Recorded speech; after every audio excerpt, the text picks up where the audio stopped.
No आता पुन्हा तुम्ही आम्हाला आशीर्वाद दिल्यानंतर 1500 रुपये नाही 2100 रुपये बहिणींच्या खात्यामध्ये या ठिकाणी आम्ही देणार आहोत। आपल्या बहिणींकरता योजना आणली। कुठली योजना? मुख्यमंत्री माझी लाडकी बहीण योजना। 1500 रुपये लाडक्या बहिणींच्या खात्यामध्ये टाकायची योजना आणली। तेव्हा माहितीये हे काँग्रेसवाले उबाठावाले शरद पवारांचे लोक आमच्यावर व्यंग कसायचे, अरे योजना येतच नाही, तर होतच नाही, तर जमणारच नाही, पैसा जाणारच नाही, काही होणारच नाही। त्या सगळ्यांच्या नाकावर टिच्चून 2.5 कोटी बहिणींच्या खात्यामध्ये नोव्हेंबर पर्यंतचे 1500 रुपये हे जमा करून टाकले।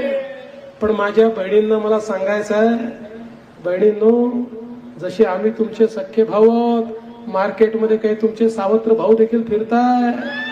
हे सावत्र भाऊ, हे काँग्रेसवाले सावत्र भाऊ हायकोर्टामध्ये गेले, लाडकी बहीण योजना बंद करून टाका, लेक लाडकी योजना बंद करून टाका, एसटी ची प्रवासाची योजना बंद करून टाका, मुलींच्या शिक्षणाची योजना बंद करून टाका।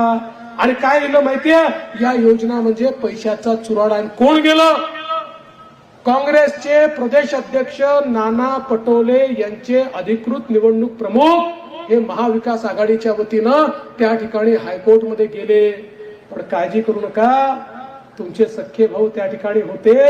आम्ही हायकोर्टाला परिस्थिती सांगितली आणि माननीय हायकोर्टाने सांगितलं ही योजना सुरूच राहील, ही योजना बंद होणार नाही।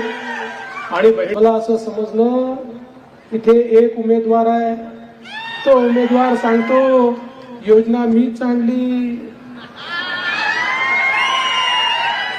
तुम्हाला एक गोष्ट सांगतो, फक्त ती गोष्ट लिटरली घेऊ नका, मी कोणाला कुत्रा बित्रा म्हणत नाहीये, गोष्ट सांगतो।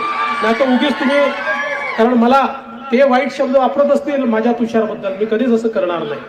पण तुम्हाला सांगतो, एक बैलगाडी होती, त्या बैलगाडीवर पाटील साहेब बैलगाडी घेऊन नेहमी जायचे आणि पाटलांचा कुत्रा जो आहे तो बैलगाडीच्या खाली चालत राहायचा।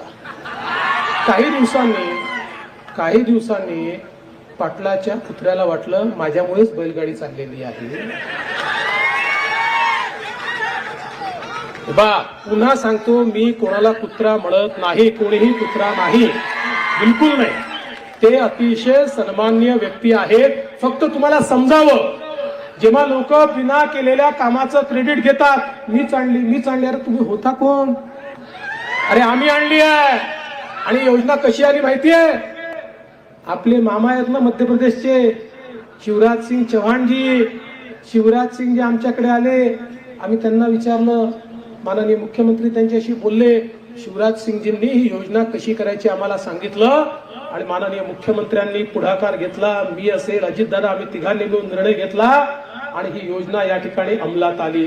त्यामुळे लाडक्या बहिणीच्या बाजूने उभं असलेला आपला महायुती आहे। लाडक्या बहिणींचे 1500चे 2100 करण्याकरता हात वर कोण करणार आहे? डॉक्टर तुषार राठोड करणार आहे, दुसरं कोणी करणार नाही आहे।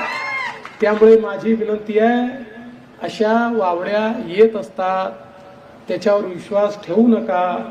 कोणीही कोणाचं नाव सांगत असेल, मी तुम्हाला खात्रीने सांगतो, मी जबाबदारीने सांगतो, आमचे माननीय मुख्यमंत्री एकनाथराव शिंदेजी केवळ आणि केवळ डॉक्टर तुषार राठोड यांच्याच पाठीशी आहेत, हे मी तुम्हाला या ठिकाणी सांगण्याकरता आलो आहे।